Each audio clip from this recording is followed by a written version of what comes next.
Welcome back to Two Dudes That Game.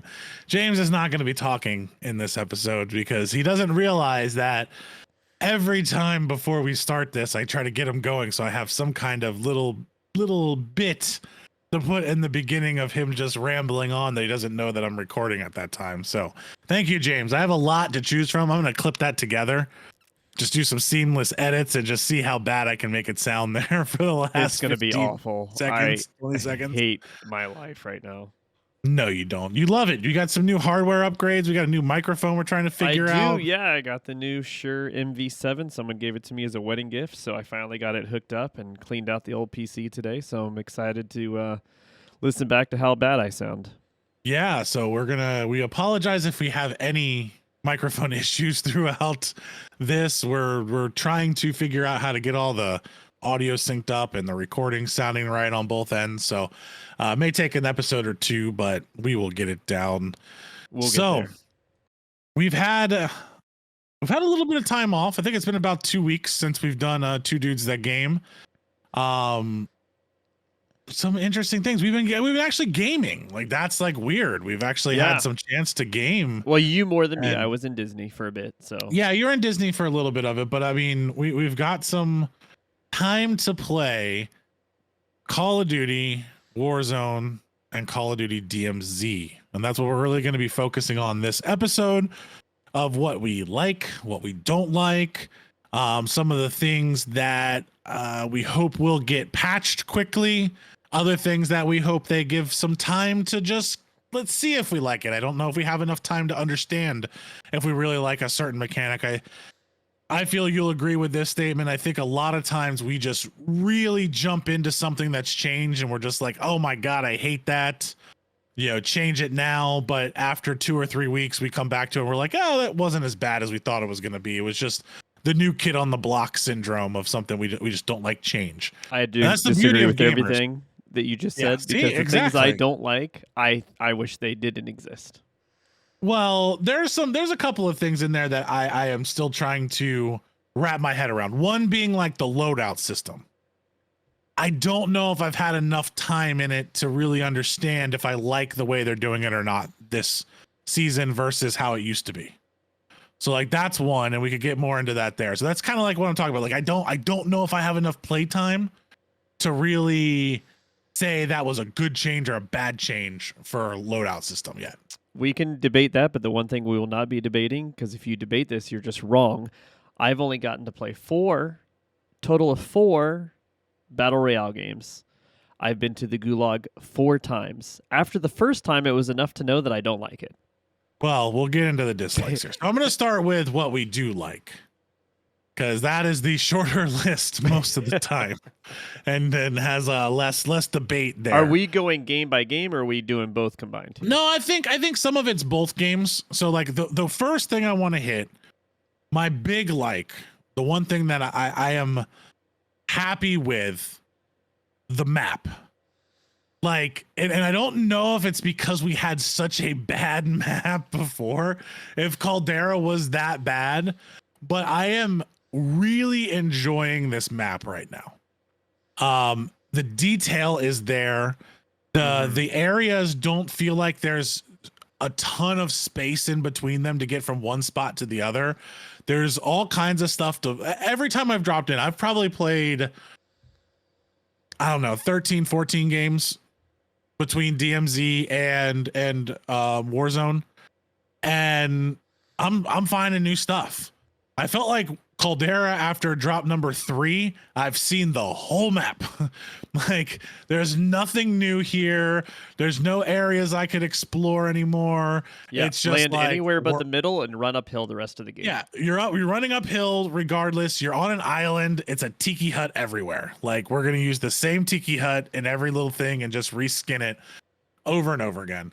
So I am really enjoying the map. What do you feel about the map? I do think the map is phenomenal. I've watched, even when I was in Disney, I watched replays of Tim and Dr. Disrespect's streams at night. Watched some of your gameplay you had, and everything I've watched, I've enjoyed watching the map. I enjoy watching people play the map. I got none of those feels in Caldera from day one. There was nothing about it that was enjoyable, whether to play or watch. I agree with you. I think the detail is phenomenal. There always seems like more stuff to learn. We have elevators. Elevators. We have elevators with buttons. There's verticality. I like the way that you used to have to know like every in and out, even back in Verdansk. We love Verdansk, but if you didn't know all the little ins and outs on which trash can I had to jump on to get on top of this building, all of this stuff here seems like there's multiple ways to get up to something.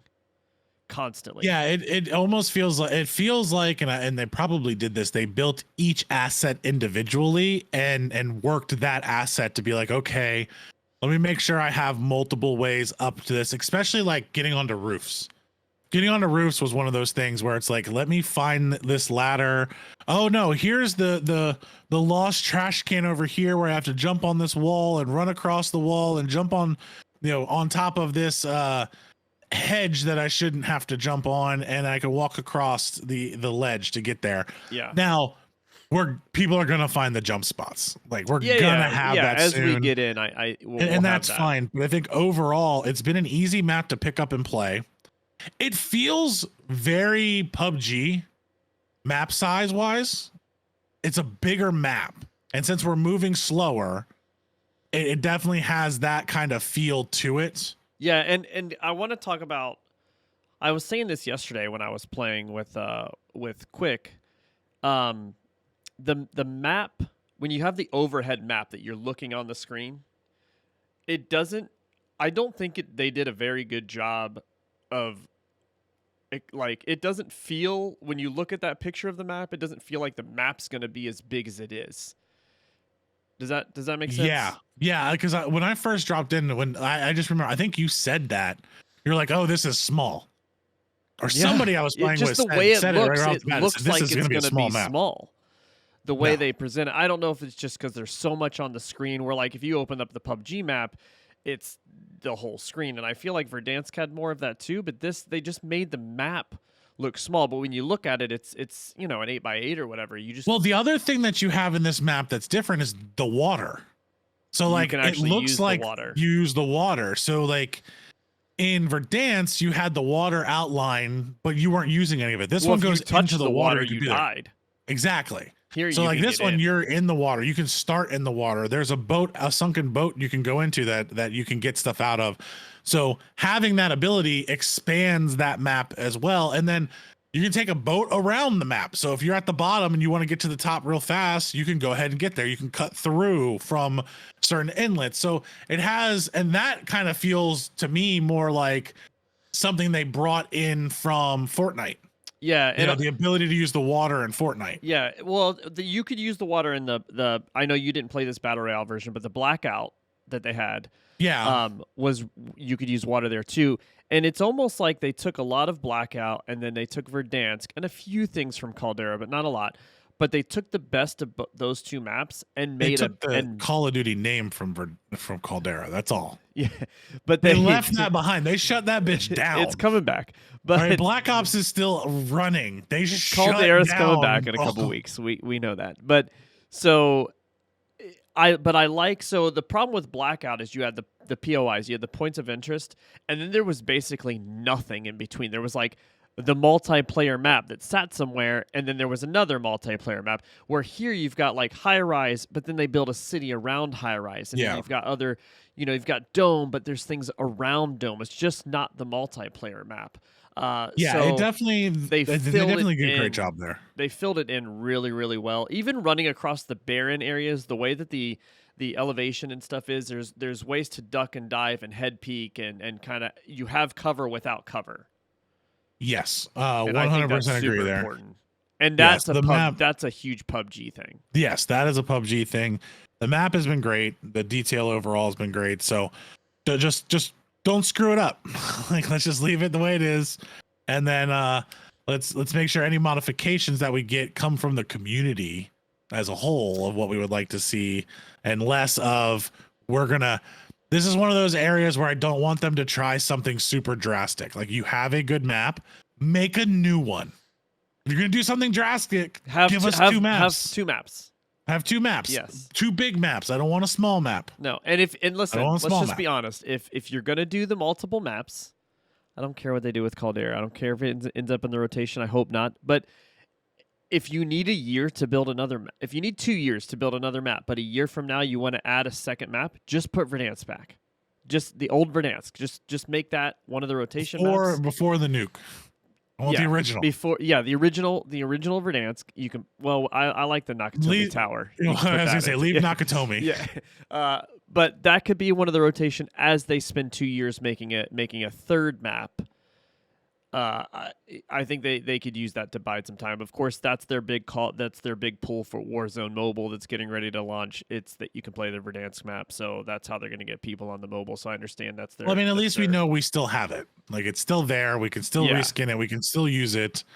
So there's no excuse other than I'm not taking the time to port it over the way I want it. So yeah, I mean, it's nice to know that in their arsenal they have another solid map that the community would love.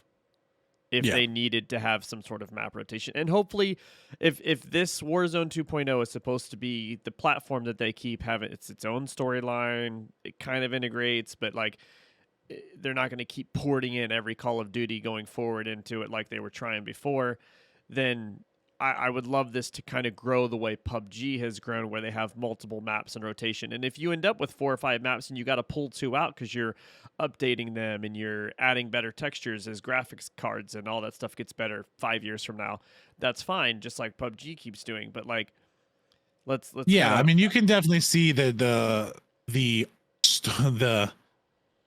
dev work morphing from the beginning PUBG maps into the newest PUBG back. What is it?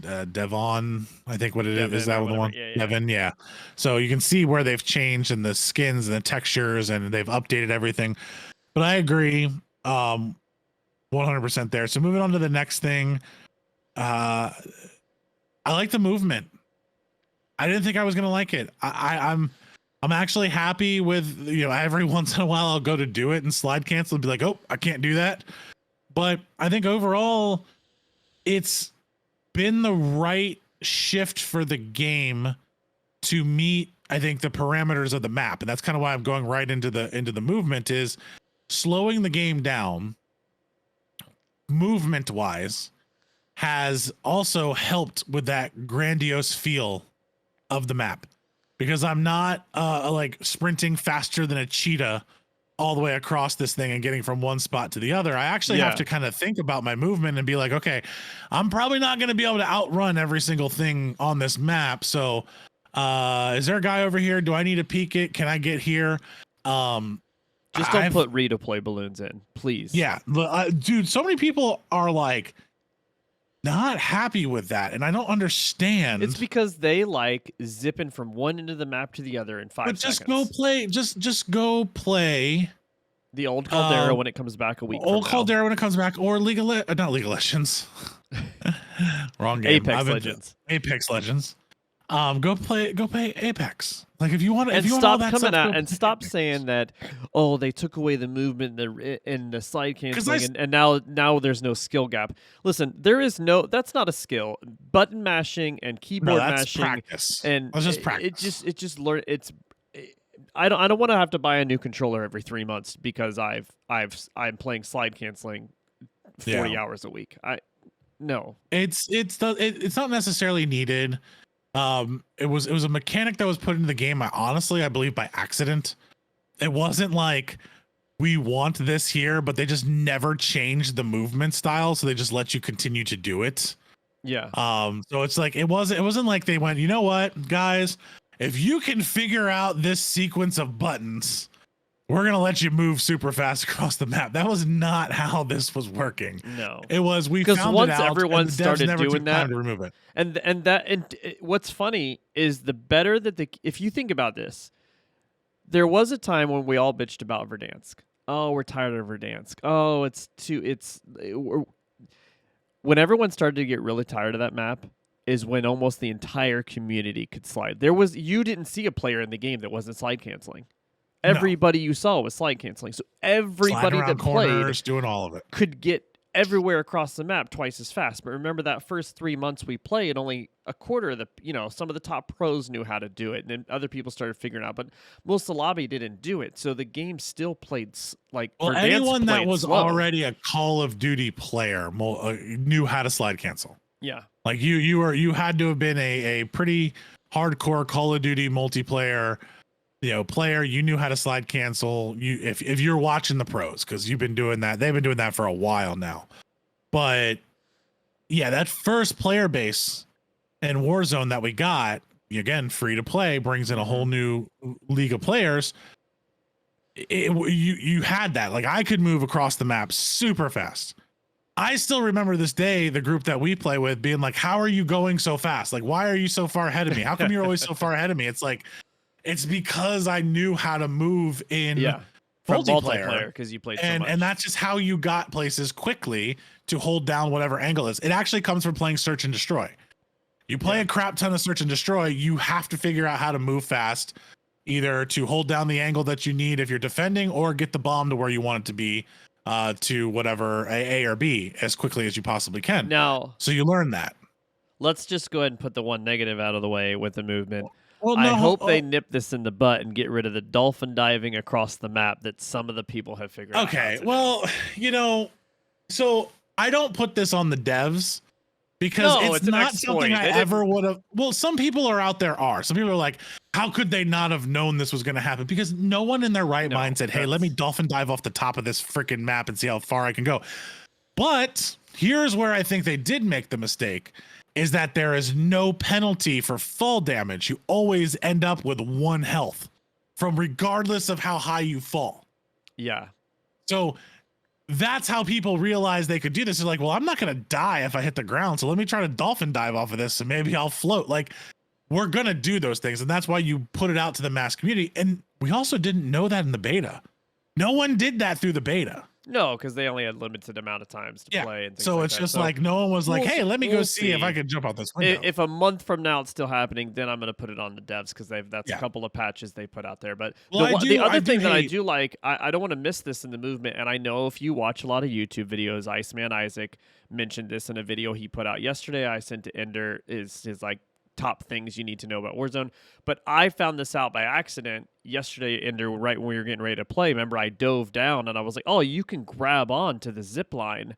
Yeah, the zip line movement's cool. And it is true. Iceman really breaks it down and talks about all the animations are faster getting on and off of it. You can jump off of it and re-grab it. Your gun's out. So there's just a lot of things about the zip line. I mean, it used to be in Warzone 1, you get on the zip line, and if someone saw you going up the zip line, you couldn't get out of the animation fast enough to fight the guy on the roof. Trying to defend a roof. Now that you come up with the hip fire, and you can immediately start hip firing once you get to the top, even before you can at least defend yourself. You can defend yourself, and you can also go up 2 at a time. You don't have to wait. And they being added able that to into jump the off end. and re-grab is great too. Yeah, so really cool movement things. I think we've nailed most of that. I know half the world's gonna hate it, but I think it's a step in the right direction for the game. It was just getting too fast. It really was at that point. Next thing that I think is a big win for it is the circle splitting. I really like the circle splitting. I do. Might differ here a little bit. I like the circle splitting. Okay, let me say this. I like I like the concept of it. I don't think the way that it's working is necessarily great, because I feel like it slows the mid game down quite a bit. Because almost every time I've played, actually, I've had the circle split. The 4 or 5 times I played. So see, that's different than my experience, because I haven't had the circle split that often. So that's what I like about it. Sometimes it's gonna split on you. Sometimes it's not gonna split on you. I guess I kind of wish it's not consistent. Something I think I would like when it's split. I wish those circles would close a lot smaller before they combined, to force more gunfights in those individual circles. I think, but again, tuning of the circles, this is their first time trying. You have to tune, but of the new things that they have tried, to me, this can add a dynamic to the game that we haven't seen before with the right type of tuning. Correct. Yeah. To put more pressure in mid game and more importance of positioning in mid game. Yeah. So you're not, so like if you're on one side of it and you got to converge on these 3 circles. The other thing that I like about that in the mid game is I think it does take away from your center circle campers that just happen to land in the right spot. Again, this comes down, I'll never be upset that they're trying something new and they're trying something new. I'll only be upset if months later it's very overwhelmingly people don't like it and they keep it in. That's when I think, okay, they're not listening to the community. But I'm thankful that they're trying so many new things. They're at least trying to put stuff out there, see what sticks, and we'll see what kind of adjustments they make. What I don't like about the circles right now, and again, this is going to come with tuning, whether they split or don't split, there seems to be, and I watched a lot of people's streams. So I've only played 4 or 5 times, but I've watched a lot of games. There seems to be very limited in circle areas. Like, it doesn't seem to be as random as Verdansk was or even Caldera was. Well, and PUBG had this problem for a while, too, where there was only like 8 different, like, you knew by the second circle where the final circle was going to be. So, again, I think we're still looking at tuning. Yeah. Like, so we'll see how it goes. Hey, I have to randomize the circles a little bit more. I have to move them out. Maybe sometimes I have to take the water into play and cut a big chunk of the water out. Yeah. That's tuning mechanics, but the mechanic itself is not game breaking. It adds a dynamic that I can see being interesting in the long run. Now, whether or not you tune it correctly, that's to be seen. Yeah, and it's going to take multiple different trial and errors, I'm sure, before they find a good spot. You know, trying this now and the way they did it, it didn't break the game. It's not making everyone just be like, oh my God, this is the worst thing ever. Get it out now. It won't be fixed in a hot patch. This is one of those ones where, we were saying in the beginning, I need time. I need more time. As of right now, I like it. A month from now, might have a completely different opinion on that. Yeah. But as of today, I'm like, okay, it's kind of cool. Especially because it didn't split for a while there. Like my first 5 games never split.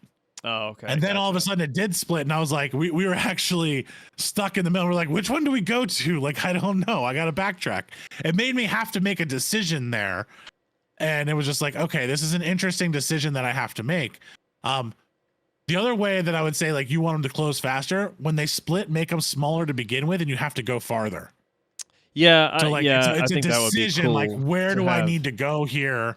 And you got to make a decision to do that. And I also think what it did is it gave you that chance to restock up if you come back in from the gulag, because you don't have as many people. Like, you may drop into a circle there everybody's at, or you may drop into a circle that has no one in it and you're just free to get back into the game, loot up, and it slows down that pace for you to kind of get the re-entry from it. So I think there's dynamics to it. It's a tuning mechanism. Yeah. And I think it's obviously can be taken away if everybody hates it and we just go to the standard circle closure. So something there. This is kind of just like 2 things that are just nitpicky here that I like, that I don't think really matters to the game. One, I love the new parachute animation. The sound effects are really good too. The sound effects are amazing, and I feel like I'm falling out of the sky. Mm-hmm. And you fall fast. You can still, make it really far and redeploy and do all those weird things and fun things you can want to do before. But I love the parachute, and I love that the vehicles feel heavy. Yeah, a lot of people complaining about that. They don't like that. They don't like the heavy feel, but I like it. I think that it adds, especially the helicopters. Each vehicle feels different. Every vehicle I've driven has felt different. Now, yeah, I don't know why everyone liked the arcadey style of flying the helicopter. I don't know why they liked it so much. Well, because they could take it wherever they wanted to, drop out. I mean, remember Irons? Irons made the helicopter meta of like, grab a helicopter, fly around, you're going to win the game.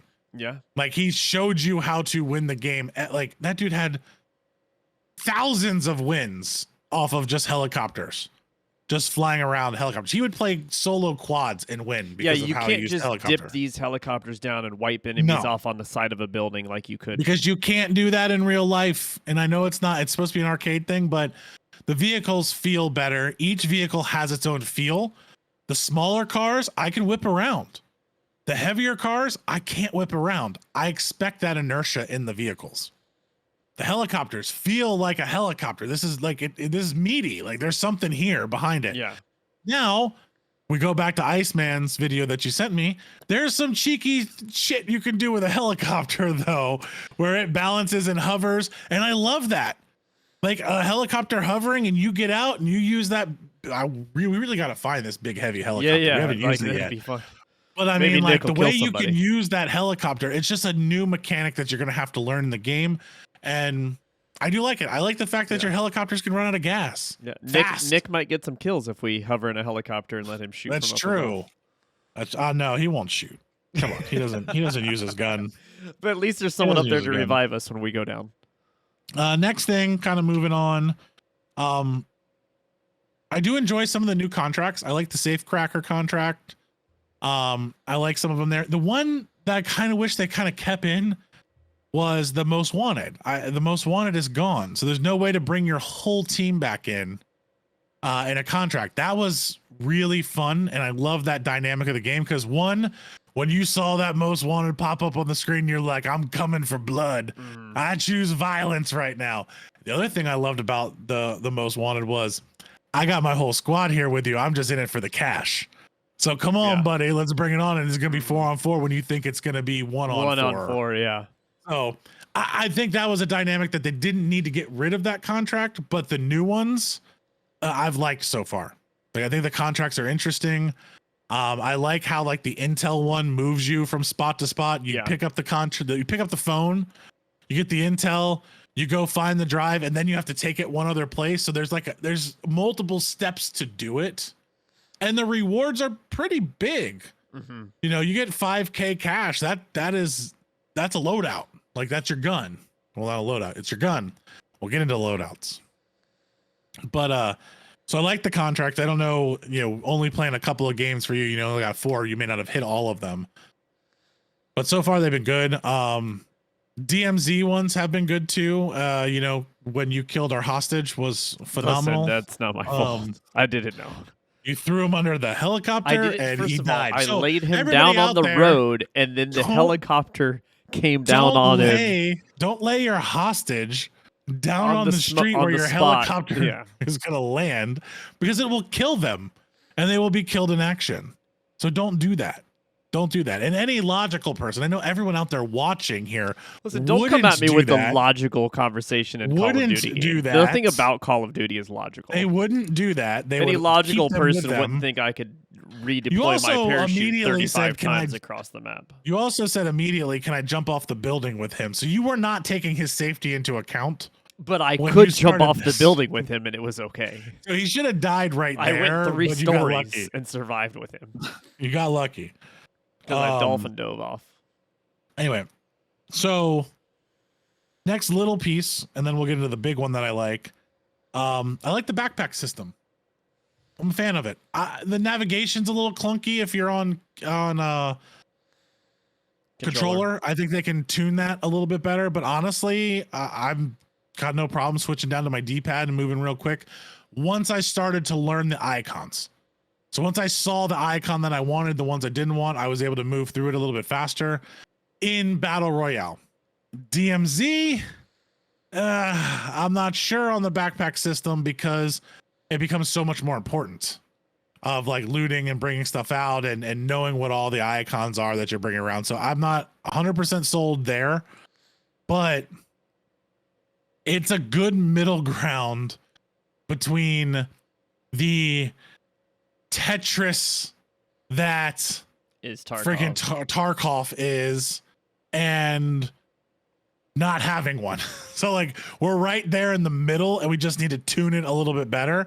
But overall, I like the fact that I can carry more. I can carry extra plates. I hated leaving all those plates on the ground, knowing I was going to need them at some point. And now I can take an extra 3 and I have them in my backpack. So if I run out, I have them already. I liked having that system. I didn't have to pick up a backpack full of plates. So I did like that. The big win here. The big win. DMZ is a big win. My mind. DMZ has been a big win. I was super worried about this mode. Even your first initial was kind of. My initial was not good. And you want to know why? And I'm going to be 100% honest here.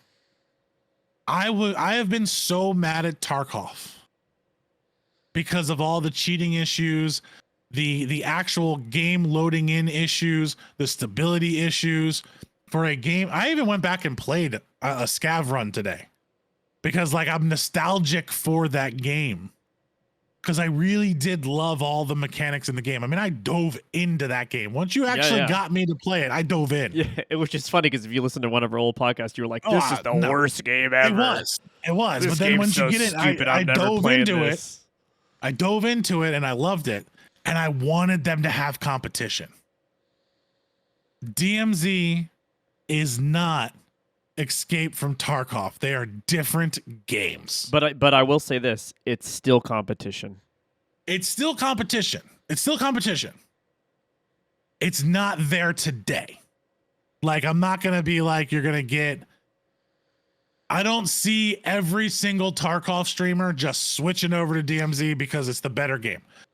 But I do see a lot of the top Tarkov streamers, Pestily, Gingy, One Peg, a Rengar, playing all of them and being like, "This got some potential.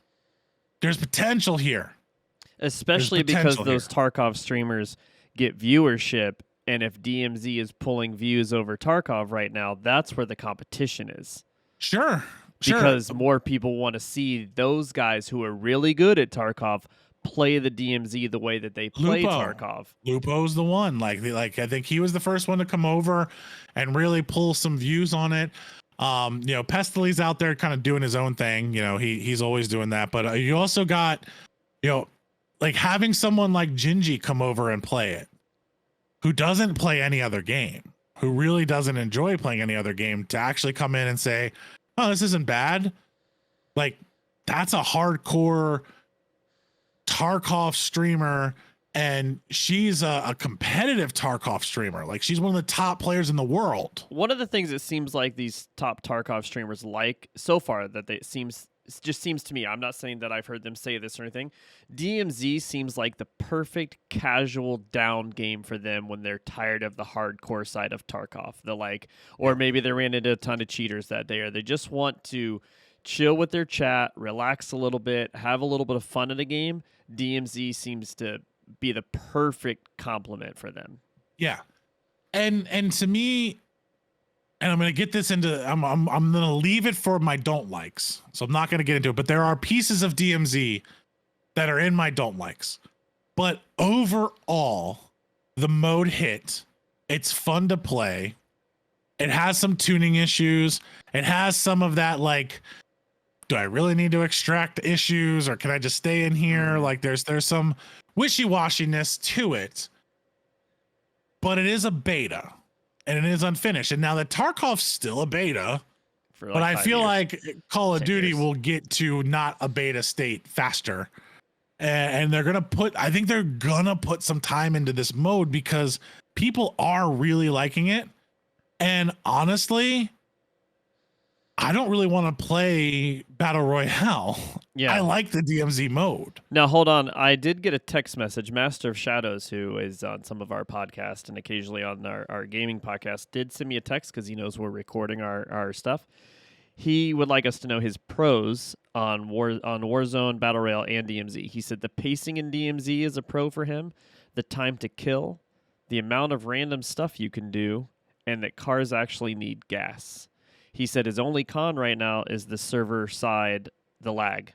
He just said the lag. Yeah, so we got some server side issues. We definitely have some desync issues. But do you agree with kind of his pros, the pacing, the time to kill, the random stuff you can do? I have to disagree with his time to kill. That's in my. So let's get into that because that's all my positives. You have any other positives that I didn't hit? I mean, DMZ overall, is a huge hit to me. I'm with you on that. As far as the battle royale goes, the movement, I really like a lot of the other stuff. I think there's some tweaking that I would like to see, and we can get into that. I guess I wouldn't necessarily call them like negatives. I completely hate them. Just some things that I don't like because it's a gameplay style that I like to play, and we'll get into that as we go. It has to do more with the guns. So and the armor plates, the armor plate satchel thing. I think is I don't like it. I wish everyone. Let's get into that because this all rolls into one with TTK. Okay. Either have 3 armor plates or don't have armor plates. Like this 2-plate system with a 3rd plate, you have to find it. We're gonna go back to like making changes. Trying something new. This is one of the ones I don't like when you come back from a gulag or something, or you get bought back. You're already at a disadvantage, especially in solo. I have played a couple of games of solo besides the ones I've played with you guys and some of the other people, and that's what I don't like. It seems to be you're such a disadvantage coming back with only the 2 plates because it seems like everybody I fight has 3 plates. Are you? Because honestly, the TTK is so fucking fast. I don't know if I have plates on anyway. Well, I think it's because of the way I play. So here's the thing. So exactly. So you're gonna go into it as a sniper mentality. Yes. Okay, I have 3 plates. I can't drop. So that's your problem with the plate system. Your problem with the plate system is I can't headshot a sniper and drop them in one shot because if they have 3 plates, it's going to crack their plates, and then I have to follow. And I want to make this clear. I do want to. Supposedly, the newest sniper is the only one that apparently it can. If you put on a certain bullet type, it can headshot, but only one. I'm not saying that I can't. I want people to understand. I don't want every marksman rifle and I think anything in a sniper class should be able to headshot one shot, but I don't think every marksman rifle. I don't think the EBR should be able to one-tap headshot somebody because the thing can. But what frustrates me is that the EBR can 2-tap headshot someone faster than I can shoot one bullet out of a sniper rifle and then reload it and shoot it again. You're looking at it from the sniper point of view, but the problem there is it doesn't match the TTK of the game because every other gun in the game, I can't even tell they have plates. Because I shred them so fast. You take the rail right now, you will shred somebody just. Well, think about there's this. Not data on it yet, but I guarantee when True Game Data gets in there, True Game Data is the guy that does a lot of the number crunching. Yeah. For Jay God will expand on it even more. Expands on it and does those things. But True Game Data, he's the guy that he has written Python programs and scripts to do this stuff. Well, let's give an example. To get into it. Let's give an example. What were we playing last night that we got hunted in with crap weapons? Oh, yeah. So we get hunted in DMZ. Yeah.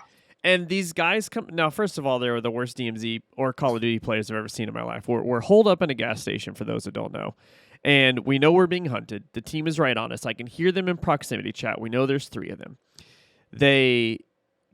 We assume we're going to die. So we just assume let's put up our best fight. We're probably going to die. No big deal. We're kind of over it. They came in one at a time, literally 3 or 4 minutes apart. Not like single file line.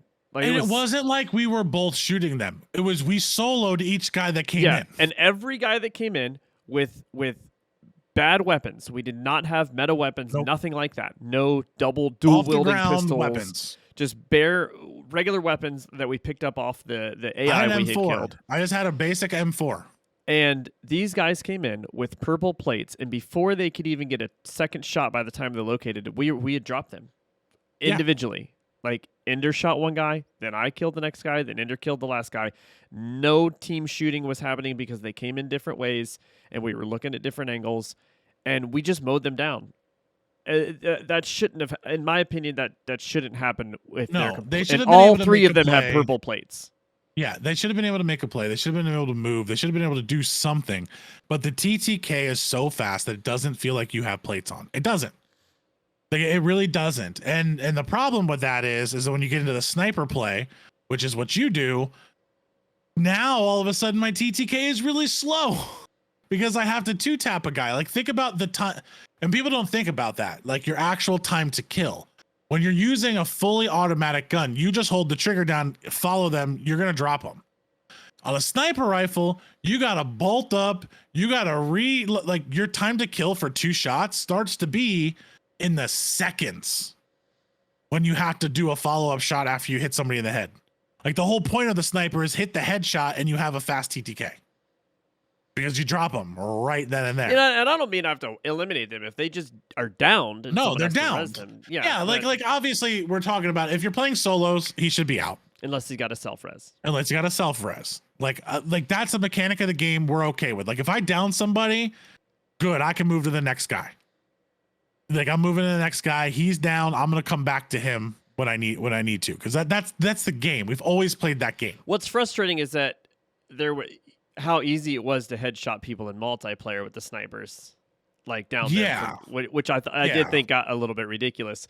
But then to switch over to Warzone and then for them to basically be useless is but like here's where I disagree with Master. Like the TTK needs to be balanced. I need to feel like my plates mean something, and you need to be able to one tap somebody with a sniper rifle to the head, even if they shrink the head box a little bit. I don't even care. Like whatever you want to do at that point. But you go from, again, it doesn't feel like they do anything. It feels like I'm playing multiplayer. It's a little bit longer. Like it's a little bit longer, but not by much. There's been a couple of times where I've been running and I'm like, okay, I'm going to get behind this wall and I'm already gone. Like it's too fast. Like with full plates in the battle royale, or even DMZ when I run into other players, full plates, I feel like I have less time to react than I had in multiplayer with no plates. Sometimes. And then there's other times I'm going to say it feels like my plates are godly. So I don't know if it's weapon tuning. I don't know what it's going to be, but the plate system needs to, one, just give me 3 plates. Let me drop in with 3 plates. Like, I don't like this like carrier system. Like that feels like a DMZ thing. Like leave that in DMZ where I have to find a plate carrier. Yeah, I agree. I think or something like that. Like that's a DMZ thing where I have to find it on the ground and like that's like a cool. Oh, I got a 3 plate. I'm a fucking god now. Like, all right, I can go in and I can storm a stronghold now because I got a 3 plate carrier. Like if I don't have a 3 plate carrier, I'm probably not going into a stronghold. Like make it something like that. Anyway, we can continue to go with that, but I think we got our point across. Master, you're wrong. But his other stuff, pacing, agreed. the amount of random stuff you can do in DMZ and things like that. Cars, you mentioned cars needing gas. You like that? So here, I'm not going to disagree with him on the random stuff, but what I am going to say is I need more of an extraction rush. And what I mean by that is I need the feeling of, oh shit, I got this thing. Let's get out. Yeah, and I played a game with him today. He agrees on that too. He said it does need that thing. Yeah, that you feel like you gotta get out of there. I grabbed the Lotus notes today. Like I got them. Okay, but I just have to go back into a stronghold and do this over again. It wasn't that hard. So if I lose it, I don't really care. It didn't take a lot for me to be able to do it. I know right where it's going to be and drop. It's not like again, the only thing I can compare to it is, well, I won't even compare Tarkov. I'll compare the cycle. So in the cycle, when a meteor drops and you farm that meteor and you get that type of ore that you need to build your tier 3 armor set that you really want, I'm hightailing it out of that motherfucker. Like I'm gone. Yeah. I'm only putting one item in my backpack, if we've been in there for 2 minutes, it doesn't matter. Don't matter. I'm out. I'll come back in. But we all just kind of agree that, bro, you got that. We got to get out. We'll come back. And it's back. Sad because I have that excitement from playing Tarkov because we like some of the items in DMZ are the same as Tarkov items. One of the things that you cannot find in Tarkov is freaking thumb drives. They're incredibly hard to find. The dropper, every time I pick up a thumb drive, I'm like, motherfucker in this game. Like I waited. They're everywhere. Like, why are people leaving all their electronics just laying all over the place out here when Tarkov, it's so hard to find them. And it means so much, and getting out and extracting with them is a big deal because you will work on a quest for weeks in Tarkov or the cycle. Because things are so rare. And now it's just like, sprinkle it everywhere, and everyone gets everything, Yeah, and it's it doesn't almost really like mean there's. anything. It sounds so funny, but it's almost like there's too much stuff. Like you can Yeah. go into one house and fill up a basic backpack, and then you got to try to find a buy station to sell it. Just, Yeah. but again, you mentioned this today. You said we didn't play Tarkov in the beginning before. It was kind of a make up your own storyline and adventure. So True. we'll just have to see. I think Current the bare Tarkov. bones of DMZ are so good, and there's so just Lupo said this, Pesley. There's so much potential there. I just Mhm. pray that they start a month from now. They give Start something adding the little systems. bit, just a little I feel like bit. they're missing their systems. And what I was gonna say about the one other flaw: no attachments in DMZ. Like I can't put attachments on my guns. I can't change. Like we got to get a gun system. Yeah, I in don't there. like that either. Yeah, And the reason why it gets me to my next point. Overall, DMZ, Warzone, they both just feel unfinished. Feels like they needed 3 to 4 more months for DMZ to be finished. Again, they launched it as beta. Cool. I understand that. And it feels like they needed another month or two for Warzone to get their server, their lag, all of that stuff up and running, tune some things better, maybe just release it to a small portion. Like that's one thing that they don't have. And maybe they do, and I'm just not one that knows it, that it's out there. Maybe that's just the best kept secret ever. their test server. Yeah, their test server. Every other battle royale has a fucking test server for us to go test and give them feedback. Like, why is there no test server for the general public to be able to do it? They do. We're playing it right now. But that's live now. Like, I hate that. Like, have a test server. That is this. Let me I'm go telling in you, and this is change. the test server. But it's just like they want that hype. They're trying to build that hype so much that no, just give me a test server. Let me help you figure it out. Limit it to however many you want limited. Fail over there and bring me a polished product when we come over into the real world. Even if you don't bring all the features over, bring me something polished. Yeah, And PUBG does really good with that too. Yeah, and my standpoint on it all, everything around here, it's been a great change from where we were at. Multiplayer still kind of stands on its own. I really do like that. I think that's more polished. But they've been doing that for a long time. It's not hard to polish that portion. It's new maps. They know what they're doing. Yeah, they know what they're doing. It just feels unfinished. Like that's my bottom line is you're unfinished. Don't fuck it up when you finish it. But what's funny is if they delayed it 3 months, we'd be here bitching about how they weren't ready and how we would just want to play it. Would we though? Would we? I mean, maybe not necessarily me and you. Be. I mean, the general community. Sure, but again, if they come out and they're actually going to do this, it's the first time Call of Duty's done this. They're getting us a Trello board to actually follow the dev updates of what they're fixing and what they're not fixing. Now, that's live. You can follow that. Yeah, it's live now, but they never used to have it. Yeah. Or it was so out of date it didn't matter. So it sounds like they're actually going to put some time into it and be able to do that. If they come out and they're like, "Hey, we took this feedback from the community and so here's what we're going to do. We have a game today. All of your changes you're going to make, polish them up and take the time you need. We've got a good, solid game right now. We're going to enjoy it for at least 3 months because, we're ADD addicted, caffeine addicted, middle-aged men. Like, we can't handle this. We need more. Yeah. Take your time. Let us know what you're actually going to change, what you're going to fix, what's going to be in the next patch, and fix it. And make the changes. I want to applaud them, at least for now, because this might be the only time I get to applaud them. I know that there's still a lot of cheaters out there, but it seems like right now they've done a good job at the start limiting the best that they probably can.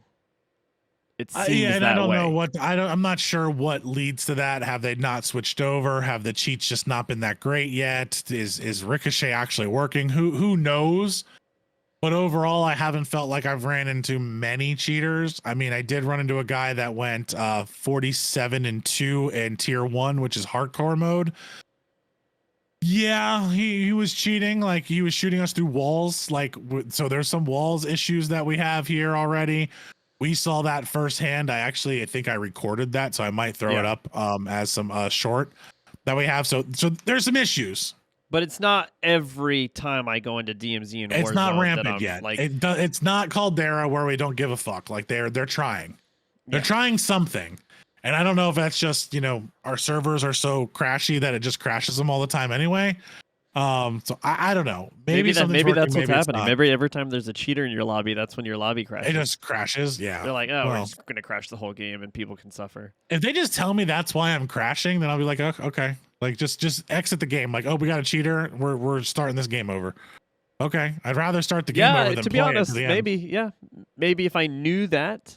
So my last gripe, the minimap. Minimap sucks. It sucks in both. It sucks in DMZ. It sucks in Warzone. It sucks in multiplayer. They gotta fix this fucking minimap. When I ping something on the goddamn map, have it show up on my minimap. How fucking hard is that shit? Why do you break things that you're not trying to enhance? Why? You weren't making any changes to the minimap. There's nothing out there saying, other than the dots on when you show up on the minimap and suppressors and things like that. Fine. Why change fundamental things like marking something on a minimap and showing me it on my minimap, showing it to me in my fucking compass? Come on. Yeah, that was basic quality of life stuff from the beginning when they added that on Warzone. I don't understand why they got rid of that. Also, the overhead map, when you pull up that and you ping something, it's just a white triangle, which is underneath everything. It doesn't even sit on top. So this is why I left this to the last. Here, and we talk about taking chances. If you're gonna take a chance and change a core fundamental, okay, I'll give it a ride. The gulag was a staple of fucking Call of Duty Warzone. Loadouts were a staple of Call of Duty Warzone. You fucked both up. This is the worst gulag that I have ever played in my life. The duos sucks. You should not be partnered up inside of this shit. Especially in solos. And especially in solos. Like, I don't want... You're playing solo, now I'm with a partner, and then the jailer thing is kind of okay. You made a shot. So it's terrible. It is your game. This is what made you Warzone. The thing you go back to when you dropped into Warzone the first time and you got your fucking loadout, it was amazing. Now I have to get 5,000 to buy my fucking gun. That's it. I have to buy my gun. And then I got to wait for this to drop between the second and the sixth circle, clear a stronghold. Or clear a stronghold, or do something. No. Don't break the system that wasn't broken. No one's out there saying, I hate my loadout and I hate these gulags, other than the maps of the gulag. The only thing... No one out there says they hated I will it. say this. I do wish that... I didn't like that people could learn the map so well or get cash and within 30 seconds get a loadout at the start of the game. I thought that made the ground loot meaningless. I wouldn't mind the system. They delayed that where you couldn't buy one until at least the third circle. Or second circle. I liked that change. I do applaud that they're trying something different. I don't mind that you can buy your gun early, and then you just don't have your perks and everything. But the perks aren't overwhelming like they were in Warzone 1. You can't customize your perks. Yeah. Wasn't broken. Didn't need to do that. You can customize it and everywhere else, but no, Warzone, nope, you only get these perks. Then don't have them. Yeah, I'd rather just not have perks, to be honest. Dude, it doesn't... Like, if no one had perks, I wouldn't care. Don't break what made you. And what made you was my ability to call in the custom guns that I want, because no other battle royale has that. And the fucking gulag being solo and I can come back in. It's me making a play. It's me versus him. It's not, is my other teammate a jackass? Did this guy sneak up behind me? Did this stupid juggernaut that's in here fucking shoot me because I'm trying to make a play and I didn't know he was behind me? Like, no. You go into the gulag. It's what prison match? Like every prison movie I've ever watched has never been a bunch of guys in a circle waiting for two teams to fight it out. No, it's one-on-one. Excuse me, Ender, that was called The Longest Yard. Hey. Still was one-on-one. Okay? Was it, though? It was 11 on 11. No. That was a football game. Okay? When they were fighting, when Adam Sandler, and I'm going to the new one because I can't remember all the characters in the old one. Wasn't it Burt Reynolds? Burt Reynolds, yeah. But Burt Reynolds was in the new one, so I couldn't say Burt Reynolds because no one would know what I'm talking about. Burt Reynolds was the coach in the new one, the old coach. When Adam Sandler had to go get the boys from the basketball hood, he went in there one-on-one. Because caretaker told him there was too much white guys on the football field. He needed some of the black guys. He needed the speed, the strength. He needed them. What did he do? He didn't walk over there with his team. He went over there one-on-one and got his ass kicked, but he got one. The dude was so fast he ran in his shoes. Nelly. He got Nelly. That's all you need. Come on, man. That's just it. So my feeling of Warzone, like the core of Warzone, the thing I loved was you're playing quads. Your team gets wiped. You happen to win your gulag. You come back in. You're 3-4 circles in. You see a most wanted contract. You dive to it. You get it. You're held up. You know they're coming for you. You know they're coming, and you call in your whole squad back in, and you win the fucking game. That's Warzone. You can't do that in this one. This one, you gotta play tactical. There's no big swings right now. You just don't have that feeling. And maybe we haven't put enough time in, but I was just watching the $100,000 tournament that was going on, and dude, the top players were just fucking wiping people. That's just how this game is playing right now. And okay, but man, bring back that chance for us little guys to make a big swing and have that play, just like DMZ. Make me want to extract because I got something that's so good that no one else has. I've been waiting 7, 8, 9, 10 raids to get this thing. Give me a reason. Let me feel the feeling that we used to have. We didn't like Warzone because Verdansk was a great fucking map. We liked Warzone because of the feeling we got when we were playing. When the circle was closing down, we had a second chance in the gulag. I need to get the cash to get my loadout in so I can get my gun so I can waste some people that don't have them. That's what made it fun. And the dev's job is to keep up with all of us finding ways to exploit that fun. Like, that's their job. Give us the feeling, and every time we find a way to exploit it, patch that shit and fix it so we can't do it anymore. Mic drop. I'm done. Do you have anything to say? I mean, I have nothing to follow up on that. You said a lot of the stuff that I feel the same way about. I'm getting passionate again. Call of Duty. You were over it, boys. You were over it. Call of Duty's back. You were over it. I was over it, and we're back. You were so pessimistic after that last reveal. Like, I'm probably not going to play this, but a couple of times, and we've got. I'm sticking with Fortnite. I do miss my Fortnite though. Like, I do miss that game. I am going to play that in between more often. Like, that is a fun game. But boys, Call of Duty's back. We got some chance. I'm excited about the Call of Duty League. We got Scump's final season. We got a decent game for them to play. I got a question for you, Ender.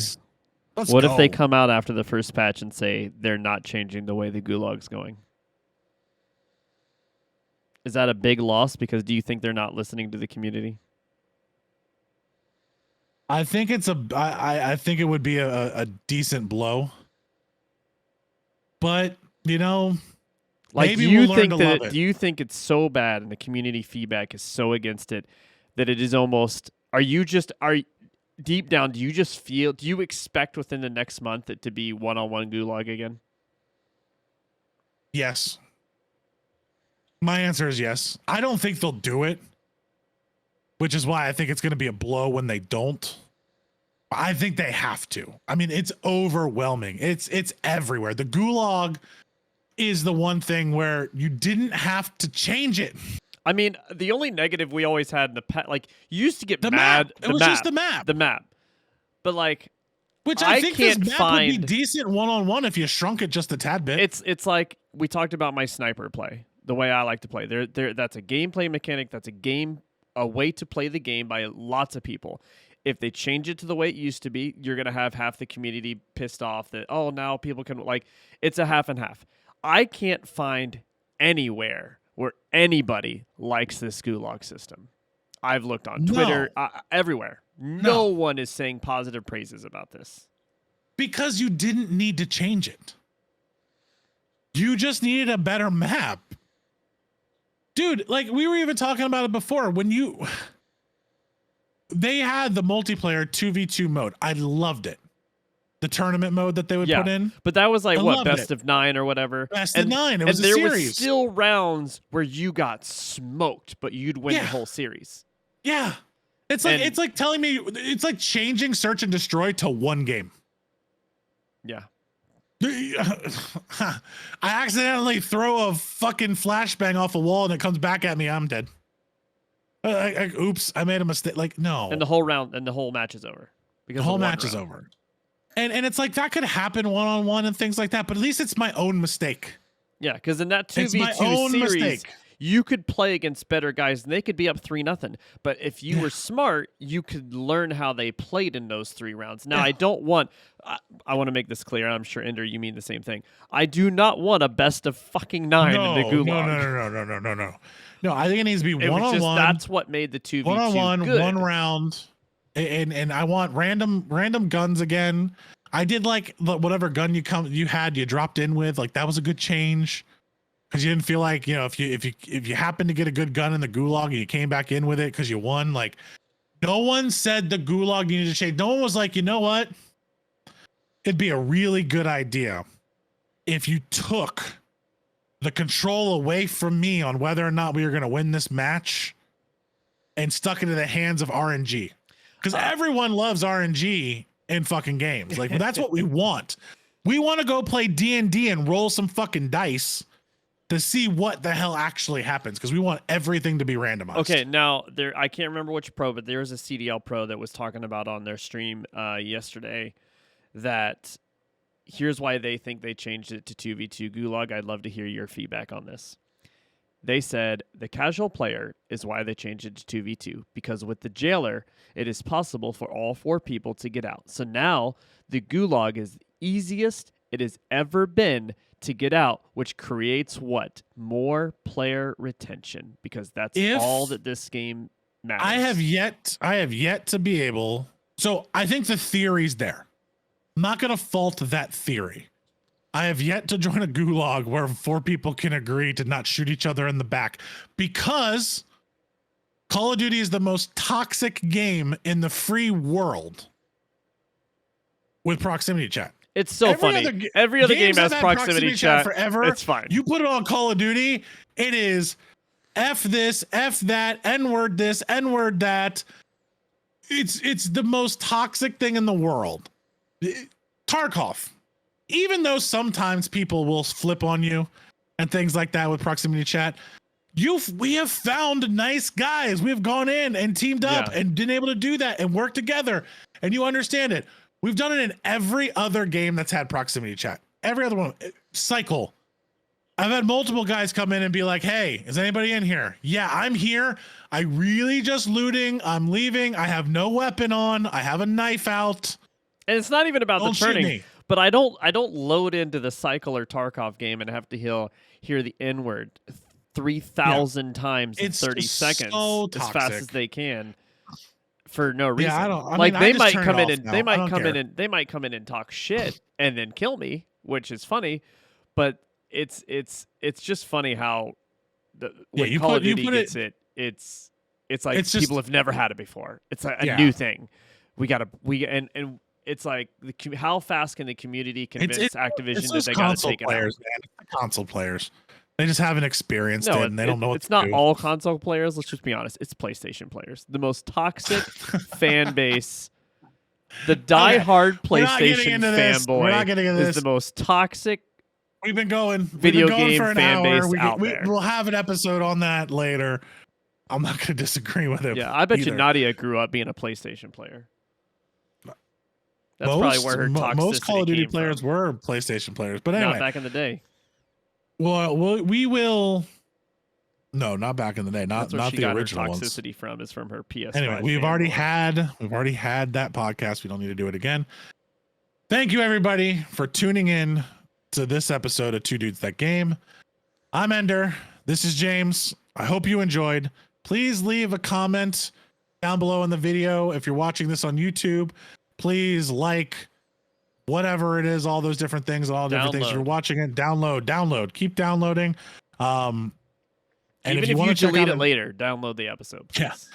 Yeah. Auto downloads. You can set that up. Just set the auto download up. Subscribe. Do all of those fun things.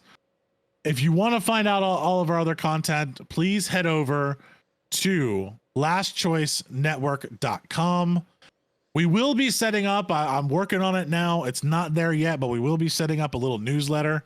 So if you go there, you'll be able to sign up for the newsletter, which will auto email you when new episodes come out, things like that. So you don't have to worry about like, hey, is this coming out? Where is it at? It'll send it out to you. I'm working on that. But the only way you can get to that is through going to the website, lastchoicenetwork.com, and subscribing. That'll let you know everything that we got going on. Thank you everybody for listening. This has been James and Ender. Have a good night.